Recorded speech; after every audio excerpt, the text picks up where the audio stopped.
განათლების მინისტრმა ეს კომენტარი სასტუმრო Holiday Inn-ში გააკეთა, სადაც ცენტრალური და აღმოსავლეთ ევროპის სკოლების და ინსტიტუტების ქსელის 23-მე საერთაშორისო კონფერენცია გაიმართა. შეკრებას 30 სახელმწიფოს 300-მდე საჯარო მოხელი დაესწრო.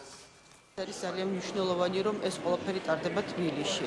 ამიტომ ჩვენ წარმოვადგენთ დღეს ამ კუთხით ჩვენ რას ვაკეთებთ, თქვენ იცით, რომ საჯარო სამსახურის რეფორმა მიმდინარეა და ამ მიმდინარე რეფორმაში ძალიან მნიშვნელოვანია მოვისმინოთ ის საერთაშორისო გამოცდილება და ის მიმართულებები თუ როგორ ხორციელდება ამა თუ იმ ქვეყანაში. ეს არის წლიური კონფერენცია საჯარო მოხელეების მთელი ევროპისა და მთელი ასე ვთქვათ ამ აღმოსავლეთ ცენტრალური ევროპის მასშტაბით და მთავარი ის არის, რომ დღეს თბილისში ხდება და გახდა უკვე საჯარო მოხელეების ცენტრი, ვინც კითხულობს, ან ვინც ემზადება, ან ვინცაც აქვს საქმე და ასე დაკავშირებული არის საჯარო მოხელესთან.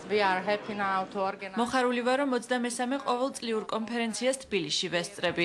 საქართველო მნიშვნელოვანი პარტნიორია. ჩვენ ვცდილობთ ვითანამშრომლოთ ქვეყნებთან ევროკავშირის გარეთ, რომლებსაც მომავალში ევროკავშირში გაწევრიანება სურთ.